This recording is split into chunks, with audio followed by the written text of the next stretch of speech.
नमस्कार दोस्तों, एक बार फिर से आपका YouTube में स्वागत है। मैं VK यादव और कल जो बचा हुआ पार्ट था राज्यपाल का, आज हम उसे पूरा करेंगे। तो कल मैंने आपको कुछ ट्रिक के माध्यम से राज्यपाल का 7 अनुच्छेद के बारे में बताया था। 153, 154, 55, 56, 157, 58, 59 तक, 159 तक मैंने आपको ये बताया था। तो उम्मीद है कि कल उसे आप लोग देखे होंगे और अच्छा लगा होगा।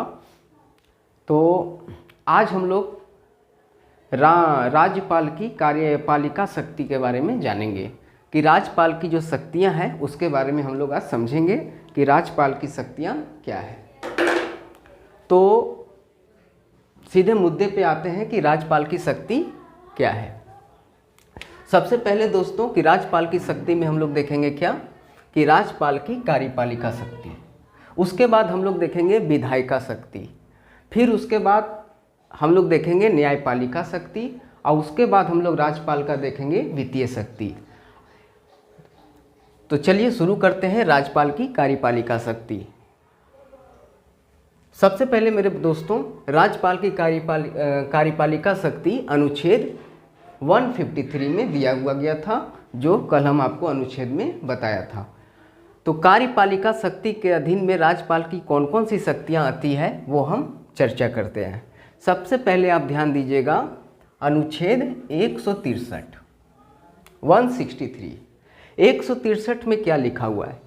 राज्यपाल स्वविवेकीय शक्ति को छोड़कर, यानी कि राज्यपाल अपनी स्वविवेकीय शक्ति को छोड़कर मंत्री परिषद के सलाह से काम करता है। जिस प्रकार से आपने राष्ट्रपति में पढ़ा था अनुच्छेद 74 के तहत कि राष्ट्रपति मंत्री परिषद की सलाह से कार्य करता है, ठीक उसी प्रकार अनुच्छेद 163 के तहत राज्यपाल मंत्री परिषद के सलाह से काम करता है। अगर आपको ऐसा लगता है कि इसमें कुछ याद नहीं हो रहा है तो आप इसको इस तरीके से याद रख सकते हैं अनुच्छेद को। जैसे समझिए कि आपको अनुच्छेद 74 याद है। अनुच्छेद 74 में क्या होता है बताया गया है कि जो राष्ट्रपति है, राष्ट्रपति जो है, राष्ट्रपति मंत्री परिषद के सलाह से काम करता है, मंत्री परिषद के सलाह से काम करता है, के सलाह से काम करता है। तो ये तो अनुच्छेद 74 में है, लेकिन आपको कहाँ याद रखना है? आपको याद रखना है अनुच्छेद 174 में ये बात लिखा हुआ है। 74 में जब ये बात लिखा है तो ये राष्ट्रपति है केंद्र में और मंत्री परिषद भी कहाँ का रहेगा? केंद्र में। लेकिन आपको राज्यों के बारे में जानना है कि ठीक है राज्यों का राज्यपाल मंत्री परिषद के सलाह से काम करता है, ये किस अनुच्छेद में है? तो इसमें आपको 89 जोड़ देना है। कितना जोड़ना है? 89। तो अगर 89 को आप जोड़ेंगे तो आपके सामने निकल के आएगा 8 8 8 16 163, यानी कि अनुच्छेद 163 में राज्यपाल मंत्री परिषद के सलाह से काम करता है। ये तो राज्यपाल की कार्यपालिका शक्ति हुआ एक। दूसरा क्या है? अनुच्छेद 164। अनुच्छेद 164 में ये कहता है, अनुच्छेद 164 में ये कहता है कि राज्यपाल मुख्यमंत्री एवं मुख्यमंत्री के सलाह से अन्य मंत्री को नियुक्त करते हैं। देखिए दोस्तों, राज्यपाल एक तो मुख्यमंत्री को वो नियुक्त करेगा ही, उसके अलावा मुख्यमंत्री का से वो सलाह लेगा और अन्य मंत्री को भी नियुक्त करेगा। तो ये कौन अनुच्छेद में दिया गया है? अनुच्छेद 164।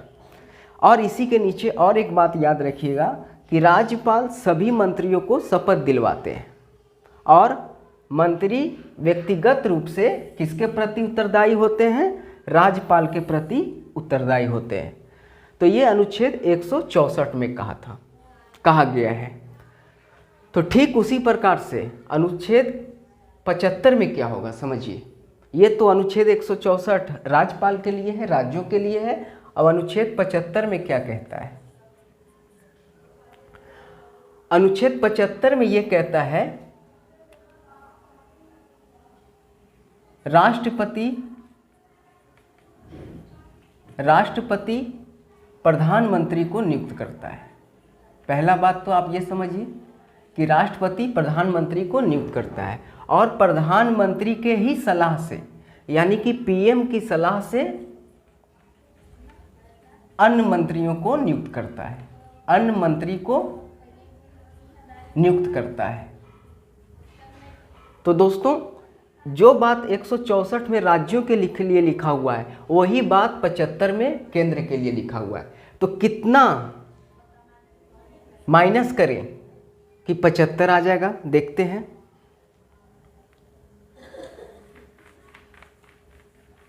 अब दोनों को हम समान लेके चलते हैं। एक पहली वाला में हमने क्या किया था, 74 वाला देखा था, तो 74 समान है, अब 163 समान है। दूसरे वाले में हम लोग देखेंगे 75 जिस प्रकार से समान है उस प्रकार से 164 भी समान है। तो 75 कहाँ के लिए है, केंद्र के लिए है। 74 कहाँ के लिए है, केंद्र के लिए है। इसी प्रकार से 163 कहाँ के लिए है, राज्य के लिए है। और 164 कहाँ के लिए है, राज्य के लिए है। तो उसी प्रकार से हम कह सकते हैं कि अच्छा दोनों में अंतर कितना होगा। अगर एक रीजनिंग के दृष्टिकोण से देखें तो दोनों में अंतर कितना होगा, दोनों में अंतर 89 है। 89 इसमें भी अंतर है और 89 इसमें भी अंतर है। तो या तो आप 74 में 89 जोड़ दें तो 163 आ जाएगा और 75 में 89 जोड़ दें तो 164 आ जाएगा।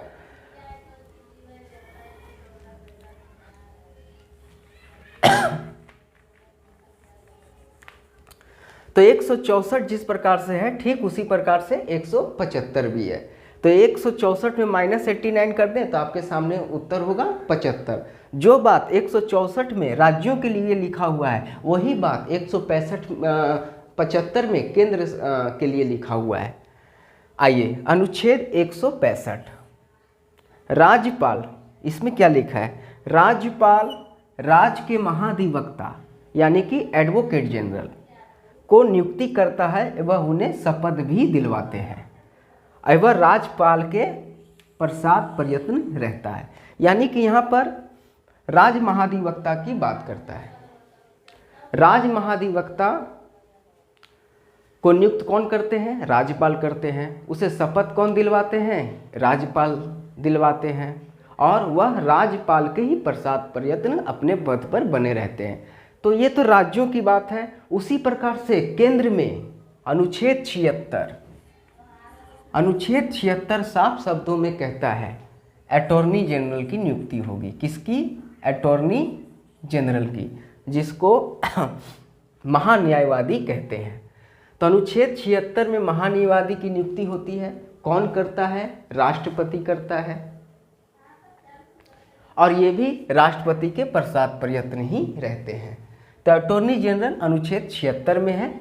और तो देखिए अब 165 में राज्य का महाधिवक्ता है। जो काम राज्य के लिए महाधिवक्ता का है वही काम अनुच्छेद 76 में अटॉर्नी जनरल का है। तो इसको बहुत, अगर दोनों में से एक भी आपको अनुच्छेद याद है तो दूसरा अनुच्छेद आपको फ्री में याद हो जाएगा। जैसे कि आपको 76 याद है, 76 कॉमन बच्चे को याद रहता है कि 76 इतना इम्पॉर्टेंट है और इतना बार एग्जाम में पूछा गया है कि लगभग बच्चे इसे याद ही रखते हैं। तो अगर 76 याद है, अगर कभी एग्जाम में पूछ दिया गया कि राज्य महाधिवक्ता किस अनुच्छेद में है तो आप क्या कीजिएगा, आप एक चालाकी वहाँ पे कर सकते हैं, 89 वहाँ पे जोड़िए और आपके सामने अनुच्छेद 165 निकल के आ जाएगा। तो अनुच्छेद 76 में महान्यायवादी की चर्चा है, अब अनुच्छेद 165 में महाधिवक्ता की चर्चा है। ठीक है, ये आप ध्यान रखिएगा। ये राज्यपाल के कार्यपालिका शक्ति में ये बातें हैं। अब आइए राज्यपाल की विधायी शक्तियाँ।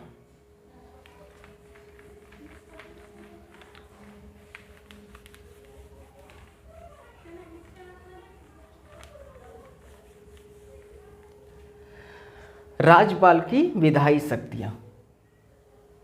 दोस्तों, राज्यपाल की विधायिका शक्तियाँ में सबसे पहले पढ़ेंगे हम अनुच्छेद 168 में।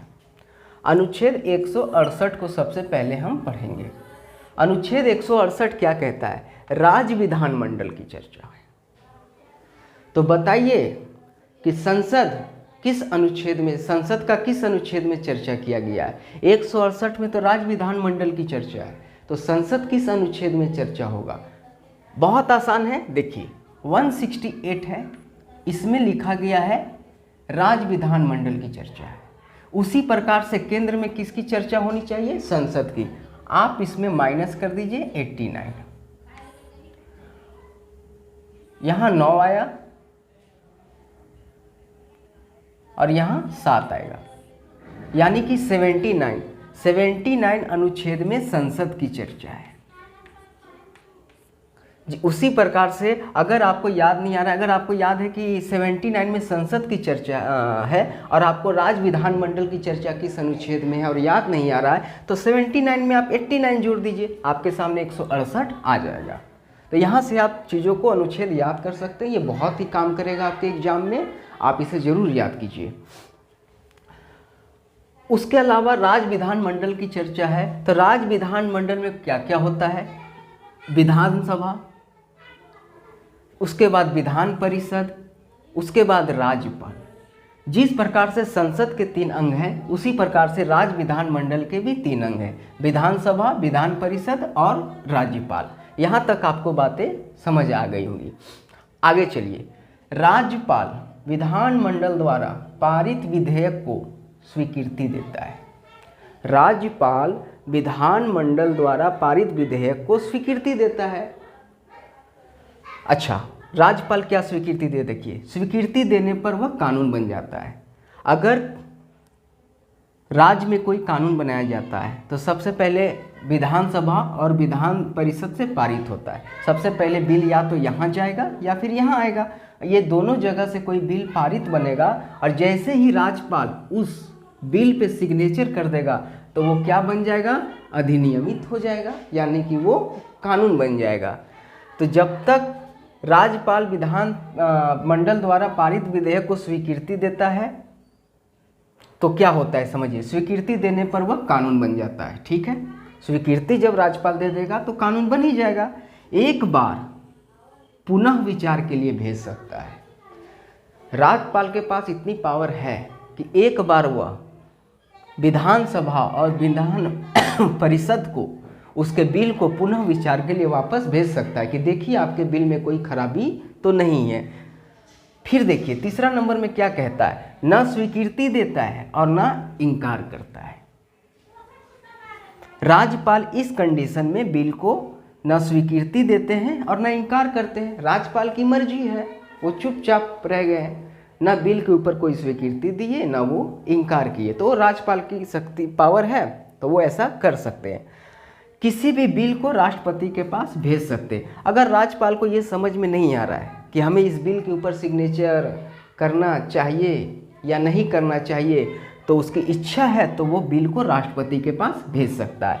यहाँ पर दोस्तों न स्वीकृति देता है और न इनकार करता है। आपको पता होगा वीटो पावर, राष्ट्रपति को वीटो पावर मिला हुआ है और ये वीटो पावर सबसे पहली बार इसका आगाज़ जो हुआ था ज्ञानी जैल सिंह ने किया था। एक डाक अधिनियम बिल आया था, लगभग उस समय राजीव गांधी की सरकार थी 1986 में। उस अधिनियम में यह था कि कोई भी डाकिया जो चिट्ठी जो लिखा करते थे वो डाकिया उसे पढ़ के देख सकते थे, यानी कि वो चिट्ठी सार्वजनिक रूप से पढ़ सकता था। इसी के ऊपर एक बिल आया था, उस समय संसद ने इसे पारित कर दिया और पारित होने के बाद ये बिल चला गया कहाँ? उस समय के राष्ट्रपति ज्ञानी जैल सिंह के पास। जब ज्ञानी जैल सिंह के पास वो बिल गया तो ज्ञानी जैल सिंह ने उस समय वीटो पावर का प्रयोग किया और वो कौन सा वीटो पावर था? न स्वीकृति दिया और न ही इनकार किया, चुपचाप उसको पॉकेट में डाल लिया और उसी समय उस वीटो का नाम पड़ गया पॉकेट वीटो पावर। तो यहाँ पर चीज़ें आपको समझ में आ गई होगी। अनुच्छेद 213 बहुत अच्छा अनुच्छेद है, इसे जरूर ध्यान रखिएगा।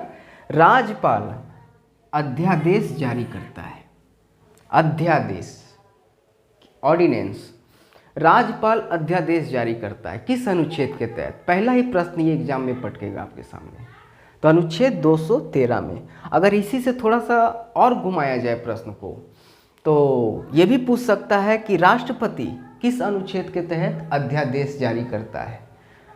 तो यहीं पर देखिए आंसर छुपा हुआ है। चालाकी आपको ये करना है कि समझना कैसे।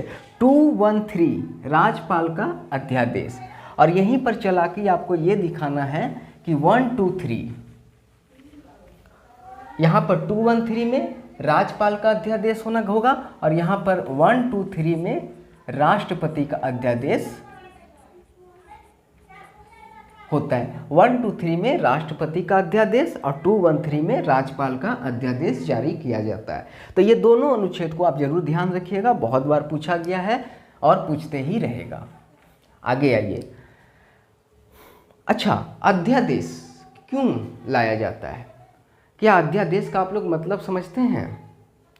अध्यादेश का अगर सही अर्थ में समझा जाए कि जब देश में आपातकाल जैसी अवस्था हो जाए, संसद भंग है, संसद यानी कि आप ये समझिए कि संसद उस समय चालू नहीं है, अब देश में कानून का दरकार हो, तो वो कौन बनाएगा? राष्ट्रपति देश के लिए 123 अनुच्छेद के तहत अध्यादेश जारी कर सकता है।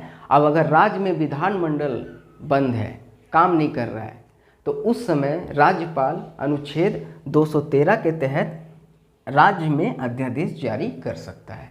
तो अध्यादेश का सही अर्थ यही है। अब आइए अनुच्छेद 174। अनुच्छेद 174 के तहत राज्यपाल विधानमंडल को, देखिए मेरे दोस्तों, अनुच्छेद 174 के तहत राज्यपाल विधानमंडल को आहूत करता है। आहूत का अर्थ होता है बुलाता है। आहूत करना का मतलब होता है बुलाना। ध्यान रखिएगा, पॉलिटी में वर्ड्स ही खतरनाक होते हैं, क्योंकि ये कानून से जुड़ा हुआ चीज़ें हैं, तो कानून का वर्ड इतना आसान नहीं होता है। सत्रावसान करना, सत्रावसान करना, सत्रावसान का मतलब होता है कि विधानमंडल को समाप्त करना। सत्रावसान का मतलब होता है विधानमंडल को समाप्त करता है कौन? राज्यपाल। अच्छा, विधानसभा को भंग करना, यहाँ पर आप लोग नोटिस किए होंगे कि विधानमंडल में विधान परिषद और विधानसभा होता है। विधानमंडल में क्या क्या होता है? विधानमंडल में विधानसभा और विधान परिषद होता है। तो क्या राज्यपाल इस विधान परिषद को नहीं भंग कर सकता है? इसका जवाब आप कमेंट बॉक्स में जरूर दीजिएगा कि राज्यपाल आखिर विधान परिषद को क्यों नहीं भंग कर सकता, लेकिन राज्यपाल विधानसभा को भंग कर सकता है। इसीलिए लिखा है कि राज्यपाल विधानसभा को भंग कर सकता है। तो ये अनुच्छेद 174 में लिखा है। अब यहाँ से जुड़ा हुआ एक और बात है मेरे दोस्तों कि 174 से एक और अनुच्छेद हम याद कर सकते हैं। अगर 174 में आप माइनस कीजिए 89, 174 में आप माइनस कीजिए 89, 14 में से 9 गया, 5, 16 में से 8, 85। अनुच्छेद 85 में क्या है? याद कीजिए, अनुच्छेद 85 में क्या है? राष्ट्रपति संसद को क्या करते हैं? आहूत करते हैं, यानी संसद को बुलाते हैं। राष्ट्रपति संसद को क्या करते हैं? सत्रावसान करते हैं, संसद का सत्रावसान करते हैं। और राष्ट्रपति लोकसभा को क्या करते हैं? भंग करते हैं, लोकसभा को भंग करते हैं। तो 174 में कितना घटाए? 89, और आपके सामने एक नया अनुच्छेद 85 आया। तो इसी के साथ आपको राज्यपाल में कुछ जो विधायिका शक्ति है और कार्यपालिका शक्ति को देखें, इसके आगे अभी हम लोग और देखेंगे। और इससे राज्यपाल से जुड़ा हुआ प्रश्न एक और दो और बताते हैं कि राज्यपाल का पद किस देश से लिया गया है? राज्यपाल का पद किस देश से लिया होगा? दोस्तों, अगर आपको याद होगा कि जिस देश से संघीय ढांचा को लिया गया है उसी देश से राज्यपाल का पद भी लिया गया है। अगर हम बात करें कि संघीय ढांचा भारत का संविधान में संघीय ढांचा किस देश से लिया गया है, तो उसका उत्तर हो जाएगा कनाडा। संघीय ढांचा कहाँ से लिया गया है भारत का? कनाडा से। जहाँ से संघीय ढांचा लिया गया है वही देश से राज्यपाल का पद भी लिया गया है। तो राज्यपाल का अगर कार्य देखा जाए तो केंद्र में राष्ट्रपति साहब बैठते हैं और राज्यों में राज्यपाल बैठते हैं।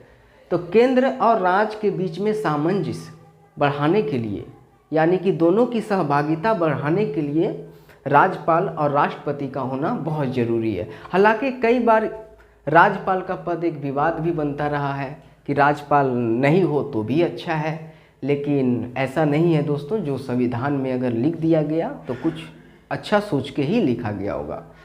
तो राज्यपाल किस देश से लिया गया है? तो कनाडा, आप उत्तर मार सकते हैं। उसके अलावा संघीय ढांचा कहाँ से लिया गया है? वो भी कनाडा। तो ऊपर में देखिए कि होता क्या है, राष्ट्रपति। राष्ट्रपति साहब केंद्र में बैठे हुए हैं और राष्ट्रपति जब केंद्र में बैठे हैं तो वो ऑर्डर कहाँ देंगे? वो ऑर्डर राज्य को देंगे। तो राष्ट्रपति राज्य को ऑर्डर देंगे। तो मान लीजिए कि राज्य में वैसे मुख्यमंत्री बैठे हैं जो राष्ट्रपति का बात नहीं मानेंगे, वो तो नहीं मान सकते हैं। बहुत ऐसे मुख्यमंत्री है भारत में जो केंद्र का बात मानना नहीं चाहता है, लेकिन अगर वो केंद्र का बात नहीं मानेगा तो सोचिए क्या हो सकता है। भारत का संघीय ढांचा का तो ये उल्लंघन है। तो राष्ट्रपति राज्य में ऑर्डर देने के लिए एक विशेष आदमी नियुक्त करते हैं, उन्हीं को हम लोग राज्यपाल कहते हैं। और ये संघीय ढांचा को बहुत अच्छा उदाहरण हम समझ सकते हैं कि भारत का जो संघीय ढांचा का उदाहरण है ये बहुत अच्छा उदाहरण है।